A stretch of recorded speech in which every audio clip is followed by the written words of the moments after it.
All right, we are here on the SchmearCast. I am rejoined by friend, guest, Karsten Runquist. Karsten, you've been on the pod before. Welcome back. How you doing? Good to be here. I'm doing well, all things considered. All things considered, like your Superman video that went kind of viral for your hatred of the boy in blue. I'm here to clear my name. Yeah, Superman. I was wrong. It's the best movie ever made, and wow. Wow. I kid. Karsten, we want honesty on this podcast. Mm-hmm. And we're going to have to be honest about the new Ari Aster film, Eddington, which is not political at all, right? Yeah, well. Ari Aster's new film is one of the more hot-button movies I can remember in quite some time.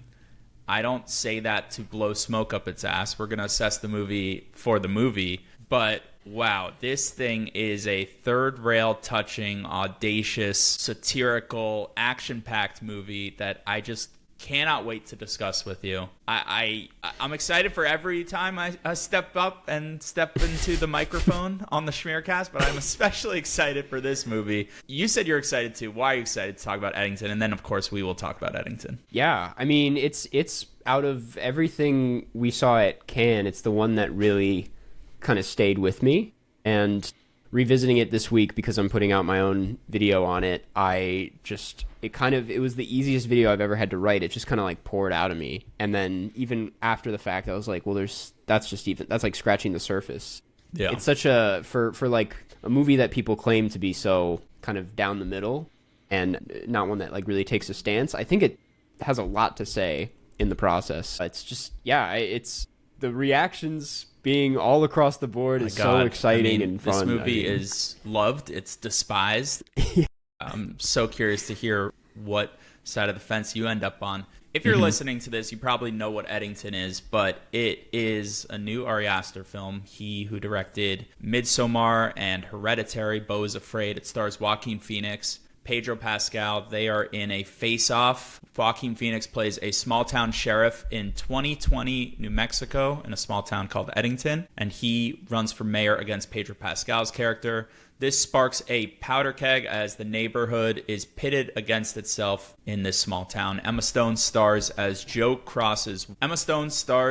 Joaquin Phoenix's wife. Austin Butler plays a mysterious guru named Vernon Jefferson Peake. A lot happens in this almost 2.5-hour movie. Karsten, what were your thoughts on Eddington? I was thrilled by it. I had a lot of fun with it. I love the fact that Ari Aster doubled down on the tone he went with in Beau Is Afraid instead of, going back to what people expect from him in like Midsommar and Hereditary. It's like he's proven himself to be one of the best kind of surrealists and absurdists out there working today. And yeah, it was I guess to put it simply, it was a really, like any Aster film, a very unenjoyable watch. It's not a fun time, but you can't really look away. Right. And that's, I think, what I love so much about it. It's one that's only grown better with time. It is a car crash. I mean, the movie starts pretty slow. You're wondering what's going to happen. Mm-hmm. And like Westerns, which is a genre that Ari Aster is riffing on, like the best satire, it just progressively gets crazier and crazier and ends up in an explosive place. I just rewatched it last night. I loved it at Cannes. I love this movie. I really do. I loved it then in the theater with with this whole international crowd that wasn't laughing at all of these incredible Americanisms. Like these little, what are they? There are all of these observations in this movie about American life in 2020 that hit so close to home for me, who lived through this. You lived through it. I don't know if it was happening on an international scale. I know it was to an extent, but there's something incredibly American about this movie that I think bothered a lot of people because it was hitting too close to home, and really excited people too because of how accurate it was. I thought this was an incredibly detailed, rich, disturbing, discomforting snapshot of 2020, like a time capsule that we can look back on in 20 years, watch Eddington and be like, yeah, this is awful, but it got it very right. Right. Now, if you're a doctor and your patient is America in 2025 and you want to diagnose like how the hell we got here, I am actually prescribing something like this movie. I feel like it has some of the answers to explain our current situation. And that's wild to me.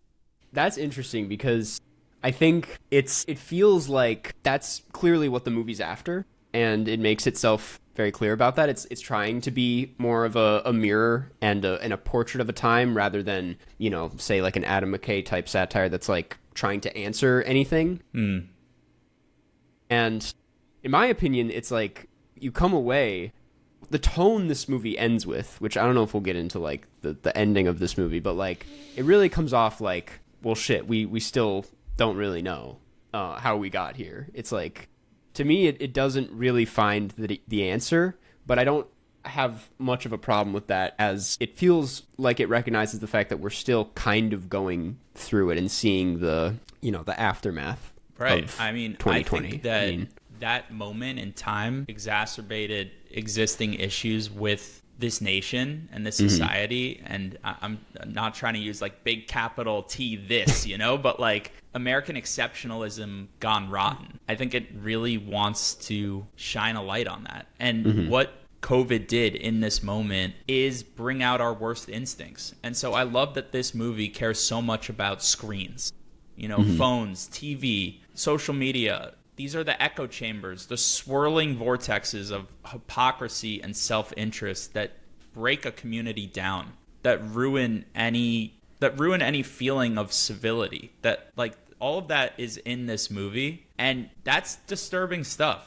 And you may not like it. And again, like I think we'll get into later like the criticisms of this film. Like you said, people are complaining that doesn't pick a side. Wanting it to pick a side is exactly the movie's point of what it doesn't want you to do. It wants you to assess a situation and a moment fairly and see that both the left and the right are making terrible mistakes. And it's not through fault of their humanity, it's fault of all the other shit swirling around. Yeah. I mean, I talk about this a little bit in my video. It's like, if you think about the alternative, if this was a movie that did pick a side and then like fought for it in the movie, it would come off like a character in the film. It's like it would come off weirdly condescending. It would feel completely against what it's trying to do, which is trying to understand the moment rather than like fight for any particular position. And I also think like in the process of that, it's still like, I wouldn't call this completely apolitical. Like I think it does take some, I mean it's political in itself to like not choose a side. Right. But I think like some of the stuff it has to say about like authority and like law enforcement, I'm like, that reads like a pretty, it's like Ari Aster clearly has his beliefs in this movie. I don't think that it's without beliefs, but I just think the way he can kind of, you know, weave his way through this kind of subject matter and not pick a side is actually like more impressive in my eyes. It's pretty crazy. Right. You're kind of just speaking to the quality of the film as a film, as an action movie, as a Western. Like it is a good yarn. And I think when I saw this, I felt like I was watching almost an adaptation of a novel, because there is a lot in this that almost like explodes off the page and off the screen. Details that have been with Ari Aster that show up in the production design or in the characters. And I don't think this is a perfect movie. I feel like I'm very excited. I am excited by it. I have some faults with it, but it really just kind of rocked me at Cannes in a really fun way. Yeah. And it's bleak and it's upsetting, but for any listener that is thinking about seeing Eddington, like it is, I agree, it's like a hard watch, but a very thrilling, easy one as well. Definitely. I also think, wanted to just expand on that a bit, like there's an interview somewhere of PTA talking about how like the most important thing that he needs to know like going into one of his movies is like that he loves his characters. Like he needs to make sure he can like love them. And I think a movie like this, it's super easy for someone like Ari Aster to come at the characters in this from like a very hateful place. Right. And it doesn't read like that to me. No. I mean, horrible things happen to them, and you as a viewer kind of hate them at a certain point. For sure. But it's clear the movie doesn't really, I don't know, look down on them.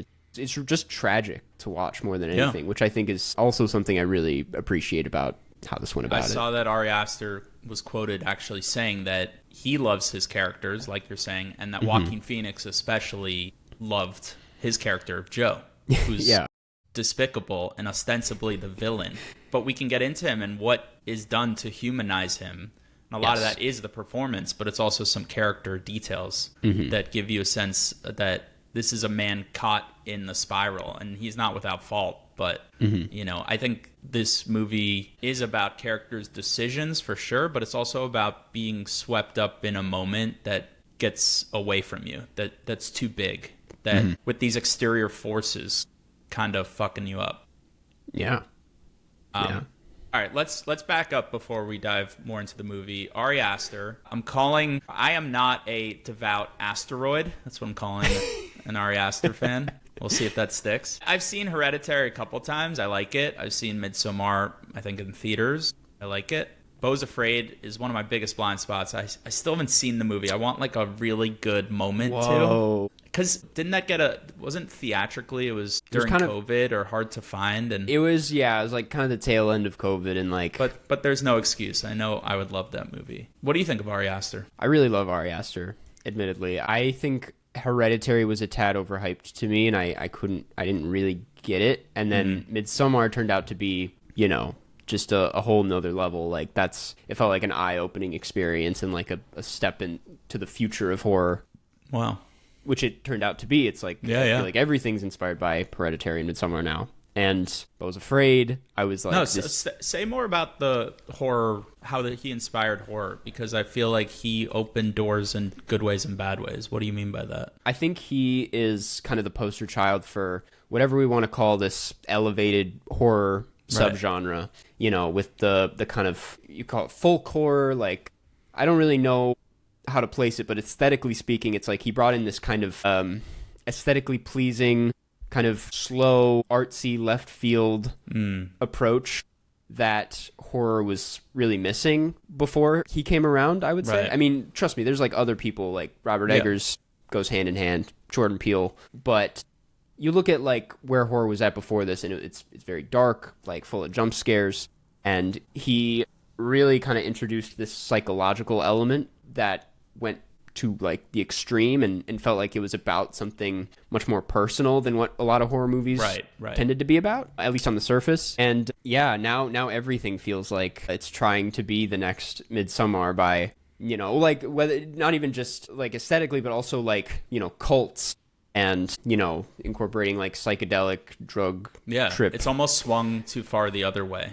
Yes. I think what you're describing, like he's after more of a discomfort than he is like a shock horror. Yeah. And now we're kind of like, can we have some fun with horror movies again? Because trauma horror has become so pervasive. Yes. And he does it really well. Others, maybe not so much. Definitely. But yeah, he's pretty fucked in the head. We could just say it. I mean, like his movies are very paranoid and anxiety inducing. If you don't think he's fucked in the head off of his features, you should watch The Strange Thing About the Johnsons, or whatever it's called, his AFI short. Okay. Haven't seen it. Just the most fucked up thing in the world. Okay. Man. It's crazy. Yeah, he's a weird guy, for sure. Only 38 years old, from New York City, but grew up in Santa Fe. So he actually knows New Mexico and knows Eddington. And I feel like on the surface, you look at it like, why is Ari Aster making this movie, setting it there? He grew up there. He knows it. Went to AFI, like you mentioned. I really like his work as a producer, too, because he's put together some really great movies from the past couple of years. Sasquatch Sunset is a movie I have a lot of time for. Dream Scenario, he produced the upcoming Begonia from Yorgos Lanthimos. As Eddington was coming together, what were your anticipation levels? I was hoping... I mean, I honestly didn't expect him to go back to a Midsommar like horror route. I've kind of picked up on after Beau Is Afraid. I'm like, you know, he's not someone that's gonna like make a parody of his own style. Like he's gonna just keep doing something different. And I knew it was like a Western, so I was very curious. I guess I didn't expect this to be such a, like, you know, just as much of a comedy as Beau Is Afraid, which it kind of is. I mean, this movie's like very funny. Right. So I don't know. I was skeptical for sure. I was scared. I didn't like the COVID of it, which is my own personal thing. But like, we all lived through that time. We got through it. There was a lot of tragedy surrounding it. Now, I don't need or want my art to be talking to it or talking about it. Yeah. And I don't know if that's weak or cowardly of me, but I was just like, a Western from Ari Aster, great. A COVID Western from Ari Aster, I'm like, really? Like, no, yeah. And then when I saw it, we'll get to it, but like when I saw it, what it was and how it treated the subject matter and how it wasn't just off to the side, like it was the movie, and he almost like went through it instead of, like, yeah. That's a good way of putting it. Yeah. Yeah. I don't, he took this topic of COVID, mixed it with a Western. He said that he had written this as a Western prior. And then as he reworked it during COVID 2020, he said, this has to be the backdrop of this. Mm-hmm. And it just wrestles and grapples with it and goes right through it. Yeah. It's tough to, I was thinking about it. I'm like, I can't really compare this to anything because there hasn't been a movie that's been this direct about it, at least at this size. I'm sure there's, Not Judd Apatow's The Bubble. Yeah, no. Well, we forgot about The Bubble. We're not gonna. But I was like, the only other big film I can think of that kind of dealt with the pandemic was like Glass Onion with like the mask stuff at the beginning. And that stuff was just, I don't know about you, but I was just like, this doesn't work. Like it came off really uncomfortable. Miss and, me with this. Yeah. And I think what works so well about this one is that it, unlike Glass Onion, all love, like you said, he just kind of charges through it and kind of owns up to the fact that like, yeah, this is what we're doing. Right. That part really worked a lot better than I expected it to, especially with I've said this before, like the 6 feet apart Western standoff thing. I'm like, that was just brilliant. It's really funny. That. Yeah. We'll get to that. So pretty great cast he put together. Joaquin Phoenix, who was a star in Beau Is Afraid, was the headliner, but Emma Stone signed up early. Pedro Pascal was actually going to be Christopher Abbott in the Vernon Jefferson Peak role, and he dropped out, and that's when Austin Butler came in. Released at Cannes. We were both there. People didn't really like the movie there. Oh my God, it was such a, I got out of it like big grin across my face. Yeah. It was a classic experience of, I know my listeners will know, you go to a movie, you're like, do I have permission to laugh? Because you're just cracking up if you get it and no one else is. And that was me in this theater with this very international press crowd that I just don't think was either liking it or getting it or some combination of the two. Yeah, there's been a few, like in the 2 years I've been to Cannes, like sometimes when you're there and you see like a movie made in America by Americans, there's something weirdly like comforting about it. I'm just like, I was so used to like, the European art house vibe, and then watching something like Eddington, I was like, there we are, that's us. There we are. That's us. This is our movie. I went up to the press balcony right after, and like everyone was fighting about it. Just look left, look right, just critics fighting, yelling at each other. I was just taking it in and just pleased as punch. Like I just thought it was the funniest thing that everyone was so up in arms. That told me the movie was succeeding in some respect. Yeah. But also, like, I think my first reaction as people ask me, I'm just like, it is such a good portrait of American stupidity. Yes. Like, it's a specifically American kind of dumbass behavior. Mm-hmm. And I loved it. Let's talk about the movie, shall we? Yeah. I think that we should start with the themes because I think thematically it's simple, but it's very rich. And we've already touched on it. But what to you is Eddington about? That's a loaded question. I do think at its core, it's about poor communication and what hate has done to, the way we communicate in America. Like, when I boil it down, that seems to be what's at the heart of all of the themes that it chooses to tackle, which there's a lot of them. Right. But, yeah, it's simple as that. I mean, it's about how communication has changed and how it got so much worse in COVID. How there's you can't really trust anyone or anything anymore. That's a huge part of it. And it's not, like Austin Butler says, it is not a coincidence. None of this is a coincidence. It's all kind of, all of these things are kind of tie into each other. They're not all separate issues. I'm not a meteorologist, but I'm just going to try this out. But like when enough like heat is in one place, there's just like a bigger rainfall coming. You know what I mean? Like, and I feel like it's just whether it was COVID or the George Floyd massacre. Like, what is it? I mean, the George Floyd police killing. Help me out. Murder. I don't know. Yeah. It was whether it was COVID or George Floyd's murder by the police in Minneapolis. Like, something was in the air, charging up the particles for this community that caused like a massive storm. Yes. And helping that along, like, to me, what I'd never seen this before, are the phones, are the screens, are people in their echo chambers. And I don't think I've ever seen that so artistically crafted or presented in a movie before, because you're a filmmaker, you know, like, showing a screen, a phone, like, it just makes a viewer want to check out. Like, it just doesn't work, right? Yeah. It's so hard to, and it's so part of our lives, but it's something that filmmakers are always trying to find filmmakers are always trying to find their way out of presenting that. They're trying to avoid that. And this is another thing Ari Aster and his cinematographer Darius Khondji run right at. Like, we are so connected to our screens. Every character in this movie is watching something different. Like, everyone has their own favorite YouTuber or their favorite conspiracy theorist. They like their Fox News. They like their MSNBC. Sorry, people. Like, that's true. We are like that.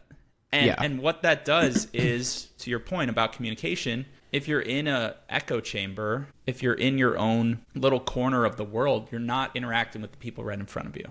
You're not asking your wife what's wrong. You're not talking to your rival and, you know, making amends. Like, it's just such a maelstrom. It's such a bad moment that just gets further exacerbated in this film. Yes. Yeah. I mean, he talked about it in that one interview, Ari Aster. He was like, they're considering calling it like Screens the Movie or something, because it's like it's so prominent in the film. And weirdly, like, watching it, it's a kind of a long movie. You get used to it. Right. And by the time they pull out the shot where it's like the phone in the foreground and the gun like next to the hand, I don't know if it was in the trailer briefly, but it's just such a goofy shot. But like, when you're sitting in the logic of this film for that long, you're like, well, yeah, that's who we are. Yeah.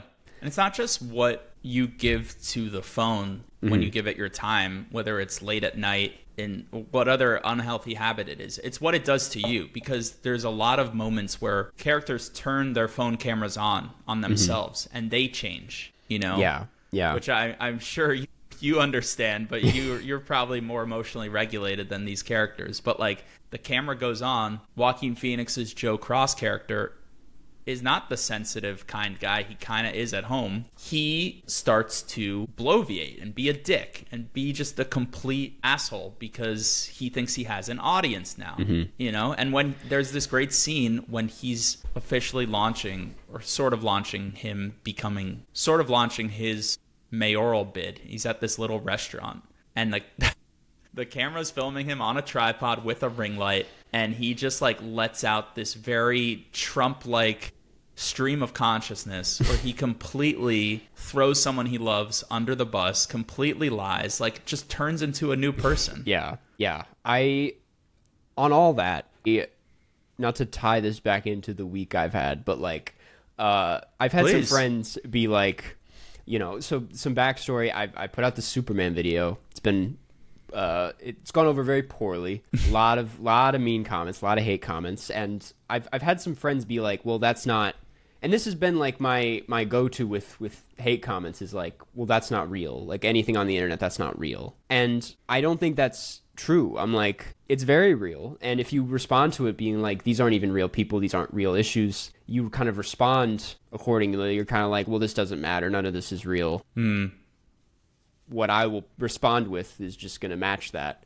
And I don't know. I think that's a very, you know, unserious and boiled down version of what's happening in this movie, but like, it's kind of a similar thing in the film. It's like, you know, I feel like we're so used, and filmmakers especially, like any Hollywood film that's tried to like commentate on this, think like even Don't Look Up, they act as if like, you know, they treat the internet very unseriously, and like none of it's actually real, and there's like these two different sides to it. But I love what this does, is because we don't really ever see something like inside of a screen. Like every time we see the screen or we see someone like watching something online, it's like it's in a physical place and we watch the person watching it, which I think is like so important and why it works so well. It's because it's like this isn't just some icon online. This is like a real person. And and the effects and consequences it will have are real. Right. Yeah. It's like, you know, I don't know. Like I said, it's like a cycle. It's fake until it's not.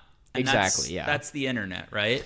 It feels like silly and disposable until suddenly it's coming all too real. Right. Another thing, the other theme that I just loved is just how much this skewers American hypocrisy, and I think all of our hypocrisy. I mentioned that no one's safe from the blast radius of this film, but everyone's reasons for anything are all self-motivated. They are all selfish. Yeah. You know, between Pedro Pascal's character, Ted Garcia, the mayor, and Joe Cross, Joaquin Phoenix's character, it's really just a dick measuring contest with some old wounds about a girl. Like it's the most classic thing that started the fight between them. Classic male stupid miscommunication, like you mentioned. And then when you get down to the level of the youth, because there are these kids that are very excited and energized by the Black Lives Matters protests, the girl that they're pining after, she just wants attention. She's just this white girl reading Angela Davis, peacocking, preening, not being about what she's interested in. The boys that are lusting after her care zero about political activism and just want to get laid. Yeah. And it's just like, it's simple, but it's just such a funny boiling down of like why we do things in life. No, yeah. It's so clear-eyed. That is, yes. We're monkeys. Yeah. We're just primates. That's what I think is so... I really love that about it too, because it's like a lot of the like major things that kicked off, you know, the events in the film, like the Black Lives Matter thing. It's like we never actually like see that much going on outside of Eddington. Like we don't see any like news coverage or that much about the George Floyd stuff, or like, and I know this is like a criticism from some people, like you don't see like Trump at all in the movie. It's like it's a very isolated to this town, and I think in doing that he kind of he just nails the fact that nobody even like really believes anything for sure sincerely. It's a synecdoche for the broader world. Like I was driving back from the movie with Mrs. Schmear, and we agreed like Trump's not in the movie, but he is the movie. Yes, yeah. He's everywhere in this movie. Right. And I wouldn't call it subtle necessarily, but like he is so woven into the fabric of Eddington, the movie, without being a character. Yes. And that's kind of scary and kind of powerful too. Definitely. Yeah, I think you could feel it in the film for sure. Let's talk about the filmmaking, because that's very easy to forget just how well shot this is. Darius Khondji, the cinematographer, shot Uncut Gems, Okja, Mickey 17, a lot of James Gray's movies like Lost City of Z and Armageddon Time. What did you think of the filmmaking in Eddington? I thought it was interesting. I've really, I've thought a lot about it because Ari Aster, I've kind of come to expect him as like a very highbrow filmmaker, at least with his cinematography, like Midsommar flipping the camera upside down and all these like bird's eye view shots. And even Beau Is Afraid is like, you know, very stylized, and this is not really that. I mean, I've come around to it because it's just not, it's very plain, but flat. Yeah, it's very flat, but he's going for, you know, realism, whereas like in every other thing he's done, it's way more focused on like surrealism and like weird dream sequences. So this is like, it's very off-putting, but like that's not to say there aren't some gorgeous shots. I mean, like all the stuff with the flames near the back half it's like crazy. But I think that this movie wants to subvert the myth of the Western. So it is a Western, but it's this very like almost like drab gray lame version. I think that's on purpose. Yeah. And so the town of Eddington is shot in such a flat Edward Hopper ash can kind of way that you're just like, nothing interesting happens here. No, and yeah. That scene, that moment that you mentioned, which is just so funny, that face-off between Joaquin Phoenix and Pedro Pascal, they're like, in a normal Western, this is this gorgeous mythic moment, and it's just two guys. They look like losers. There's not like a dramatic tumbleweed going across. There's just like a piece of garbage like that like goes across the screen. Yeah. On this lame ass street, and I think it's supposed to just underpin like maybe what these guys think of themselves, who they conceive of themselves to be. Yeah. And then we see the reality. It's just, again, like a dick measuring contest between two middle-aged men.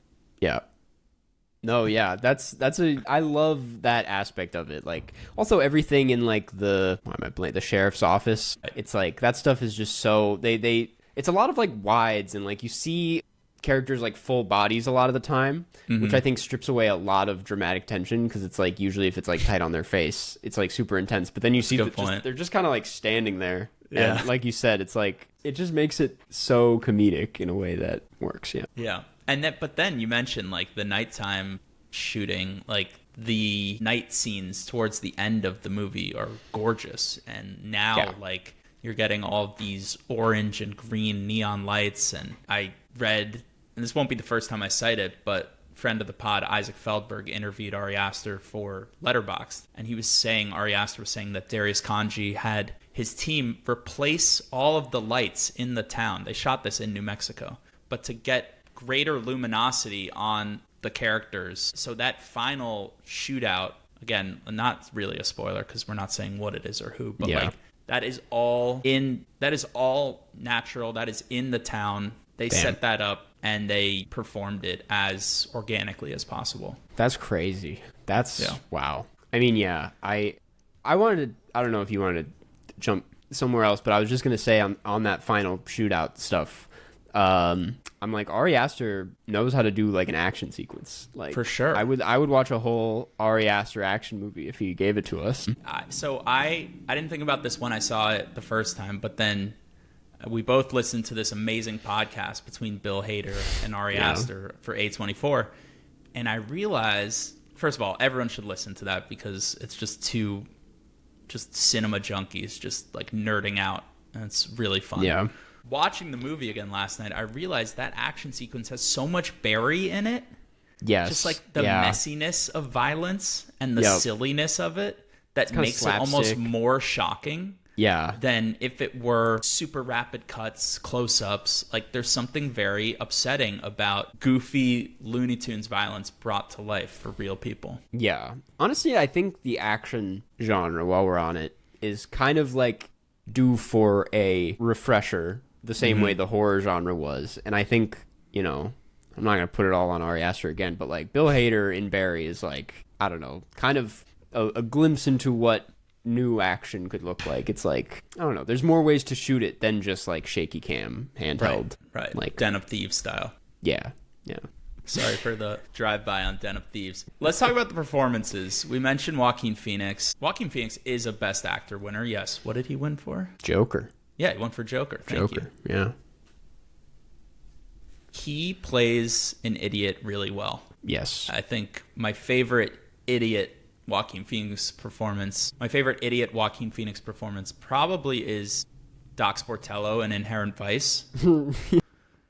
But he's also kind of an idiot in Gladiator, different kind. But like he just imbues these should be ridiculous moronic characters with something human. And I thought he does exactly that to the Joe Cross character. What'd you think of him here? Absolutely. I mean, he plays him very sad. Like, I don't know, that's to me his character. I mean, it's such a great idea because I see a lot of the movie being about how authority kind of got questioned during the pandemic. How, like, because of all, like, the dishonesty and, like, the isolation, it's, like, people just... The idea of, like, a figure like a sheriff just felt so outdated and pointless. And that's really what the movie is him, like, trying to figure out, like, who he is and, like, what role he plays. The way any man like him would respond in this is he decides to, like, run for office, and, like, it's just, I said in my canned video, like, there's a line early on where his mom is asking him where he puts all his anger, and I think that's kind of such an important line in the film because it's really about, like, in a society where, like, people have put a lot of this energy and anger into, like, the ways they lead and the way they influence other people, where that goes when that power is stripped away is really interesting. And that's kind of like what the film is about to me. Yeah. No, that's anyway, fascinating. To answer your question, I thought he was fantastic. Yeah. I mean, he's hilarious.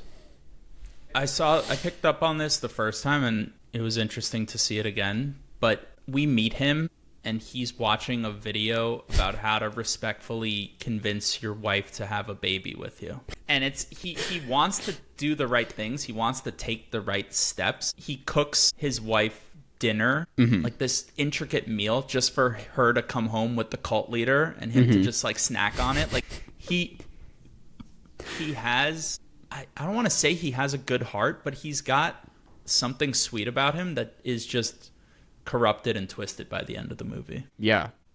No, it's I mean, it's kind of like, that's another super modern thing about this, is like the 2020 nice guy. Like what nice guys really are these days. It's like a lot of it's not like genuine niceness or kindness. I mean, it is kind like he makes his wife a meal and whatnot, but it's just like, I don't know. It's an interesting character to watch, unfold and show his true colors. I felt a little bad for him. Absolutely, yeah. Like I said, it's like I feel like a lot of this was out of his control. Emma Stone, her character, she's so closed off. She's dealing with her own pretty intense trauma. Like, he has to live with his mother-in-law. Like, what a terrible life. Yeah.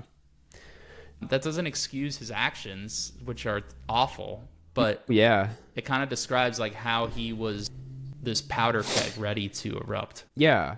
I mean, it's like, he's someone who was just as failed by the system or promised something else and disappointed by it as like anybody else in the movie. It's that's what makes it so interesting, is taking a villain and applying the same thing to that. It's like, Let's run through the others pretty quickly. Pedro Pascal, very subdued role, but a great presence. Oh yeah. Love the fireworks Katy Perry barbecue scene. Yes. In the running for my scene of the year so far. Oh my God. Yeah.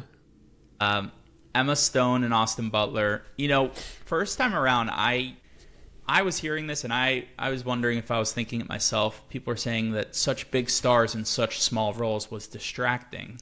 Second time around, I thought they kind of disappeared into their characters in a very selfless way.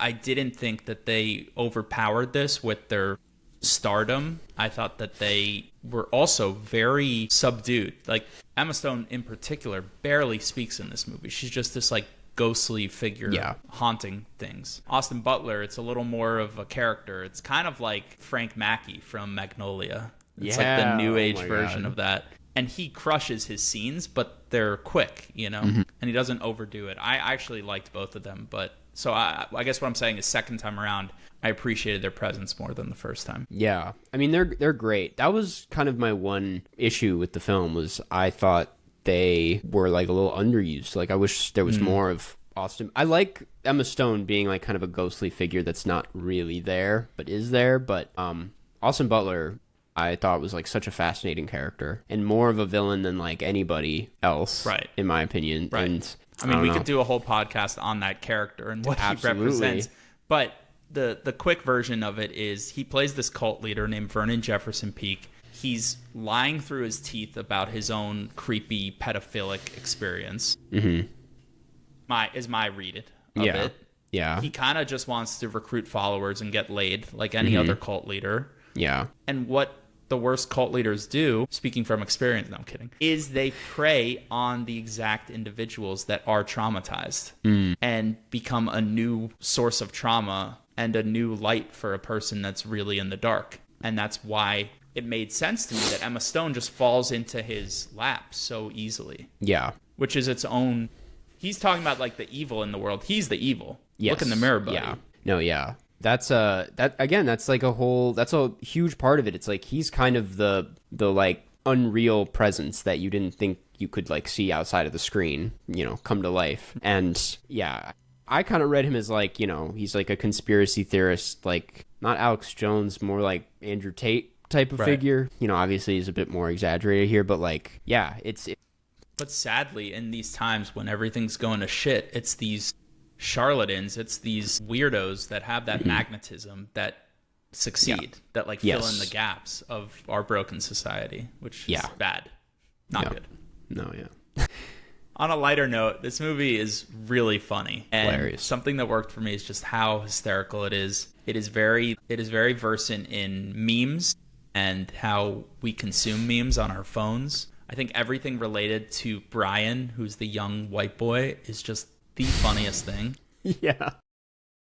There's this great scene where he is getting an earful from the girl he likes about being an ally and renouncing his whiteness, and then it cuts to him talking about this with his family at the dinner table, and you just know what's gonna happen next because you're seeing a massive gun rack like in view at their dinner table. Yeah. And the dad, once Brian stops talking, just says to him, "Are you fucking retarded?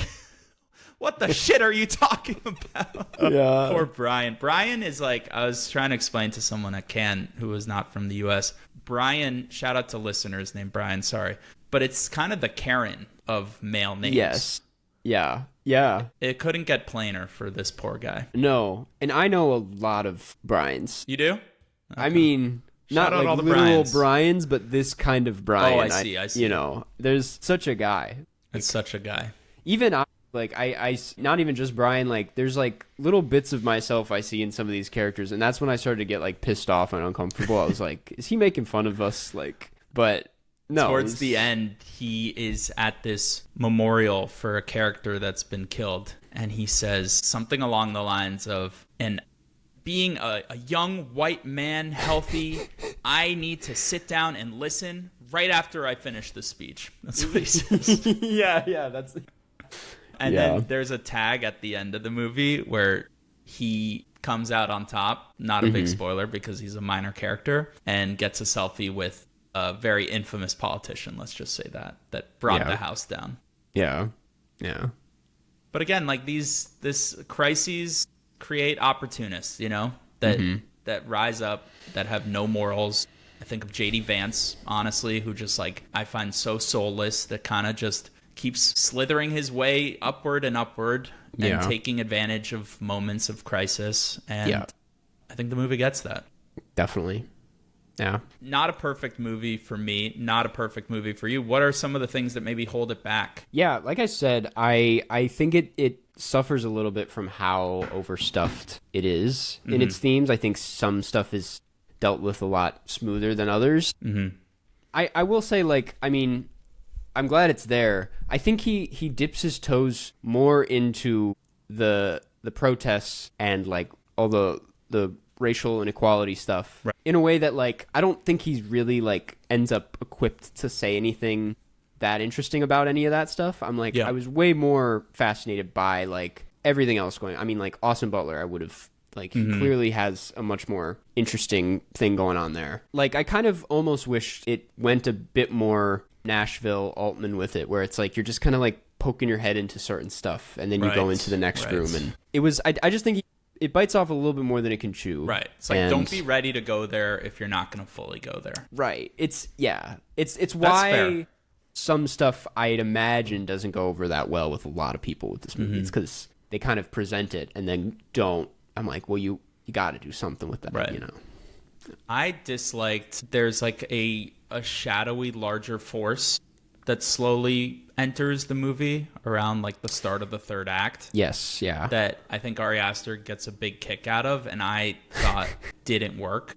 Yeah. And was a little confusing, was a little unreal, because the movie is very real up to that point, I felt. And this kind of bothered me in how, and you know, like it's what kicks off the pretty exciting action-packed part of the film, but its entrance felt off to me, I guess.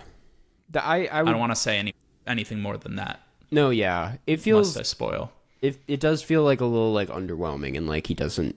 I don't know. I'm like, I barely remember this character. It's like... Right. Yeah. Off pod, but you know what I'm talking about? Like the Antifa, the fake Antifa plane. Right, yeah. Private jet thing. Yeah, we'll cut that out. And then I also think that even though it's pretty funny and it has like even though it's funny and it bookends the beginning of the movie well, I thought the ending was a little long. Like, it just kept going on. And yes, you mentioned at the top that this is a tragedy and it's tragic, and like it really rubs your face in it at the end. Yes. And you're like, please, like, I got it. Like, get me out of here now. I think we talked about this at Cannes, yeah. It's like sometimes his endings are like so hit or miss. It's like he either ends on a bang, or in this case, kind of like a wheeze. Throws a wheeze, yeah. He like throws so much shit at the wall. He's like, well, this is gonna land somehow. And it just felt like a little like it fizzled out to me. All right, well, that's Eddington. It's got a 65% on Metacritic, which isn't great. Really? 67% on Rotten Tomatoes. David Ehrlich loved it for IndieWire. He said, Ari Aster, who's exclusively interested in making the kind of film that should be reviewed straight onto a prescription pad, is too beholden to his neuroses for his latest movie to play like a cheap provocation. This time, however, there's a good chance those are your neuroses too. Give it an A-. I think that this feels like a modern classic. And in 5 years, people are going to look back and be like, wow, we didn't know how good Eddington was. I just see that path for it in my mind's eye. What do you think agree. about that? I mean, it's already significant for being the first movie about COVID. I mean, it's only going to age better, in my opinion. And also, I mean, you look back at Aster's filmography, it's like he's made some really great films. He's made better films than this, in my opinion. But like, this feels like the first time he's applied his strengths to something that everyone can relate to in a way, like something like paint, like just very relevant. And I mean, I think it's the kind, it's of all of his films, it's like, yeah, I agree. This is the kind of thing that people will revisit, and it'll just get more fascinating the longer we stray from it. So yeah. Well, I thought it'd be interesting to share with you some of the inspirations for this film from Ari Aster. He cited the movies that it was a combination of showing his cast these or thinking about them as he made the film, but movies he thought of while making this include The Last Picture Show, Johnny Guitar, JFK for how conspiracy-minded that is and how hot its blood runs and boils, Nashville, actually. Thank God. I was like, is that a stretch? But that it's reassuring that he... Paul Verhoeven movies like RoboCop, which is interesting. Wow. And then a lot of books by Southern Gothic, Southern Western authors like William Faulkner, Charles Portis, Larry McMurtry. What it reminded me the most of, though, is The Curse from Nathan Fielder and Benny Safdie. Yeah, Fucking absolutely. love The Curse. I'll take any opportunity I can to talk about The Curse. I mean, shot in a very similar way, like in New Mexico, really set there. In New Mexico, sometimes very flat lighting, but like always intentionally so. Very third rail touching, like so provocative. Yeah. And it feels like characters just walking around a city that is like outgrown them, or like they don't even belong in the places they're in. And that's... Right. And it has like a haunting horror quality. Yeah. Which I don't know if I needed more or less of this in Eddington, but it would have been interesting if this leaned into a little more surrealism, like you said Ari Aster likes to do, which it didn't. But like now you're getting a little more something like The Curse, I feel like. Yeah. And they both have full frontal male nudity. Both have it that you don't see coming. That is true. And I mentioned it already, but I really get a lot of Barry from this and Bill Hader. Yes. Which makes sense because they are white. 4 white men of the weirdo apocalypse are the Safdies, Nathan Fielder, Bill Hader, and I guess I'd add Ari Aster to that mix. Oh, yeah. He's fully in there now. Yeah. Any last words about Eddington, Karsten? Can't wait to... I said this in my video, but only Ari Aster movie I feel comfortable recommending to my parents. I feel like this is... If you're on the fence about it, you should go see it. Everyone should give it a chance. All right. I hope Before it does well. we leave, I wanted to ask you, I guess we're a little past the mid-year mark, but what are 3 movies that have been released so far that you've really enjoyed you could recommend to the listener if they're looking for something to watch in these summer days? Okay, yeah. I'll start with the one that's maybe debatable if it's underrated or not, but I did think Better Man was great. If we're counting that as a 2025 release. I think we talked about it enough, but we stopped talking about it too soon. It's fantastic baseball hangout movie that will hit, now in the summer better than it did in the spring. Good point. I mean, just a really great vibe. And then in a same, what am I trying to say? On the same page as like Eddington and The Curse, I'm going to recommend The Code, directed by Eugene Kotlyarenko. It also takes place in the desert, Palm Springs specifically, and is all screens. It's comprised entirely of like different cameras, like zoom recordings, Tesla car camera shots, security cam footage. It's just all screens, all like surveillance video. It's a very brain rotty. Will not be everybody's thing, but it is a fascinating film. All right, I haven't heard of that one. I'll check it out. I can agree that the first two are good, though. Yeah. Karsten, thank you so much for talking through Eddington. I hope this new video goes a little better for you than the last one. But we'll be fine. As I said before we hopped on, as long as you're speaking your truth, that's what matters. That's what it's all about. And you know what? You're like you said, you're culling the fans you don't want out of the page. If you can't handle it, get out. You can't handle That's the what heat. I say. Step out of the kitchen. You don't belong here, yeah. All right, Karsten, this was great. Thank you so much. Absolutely. Thanks for having me.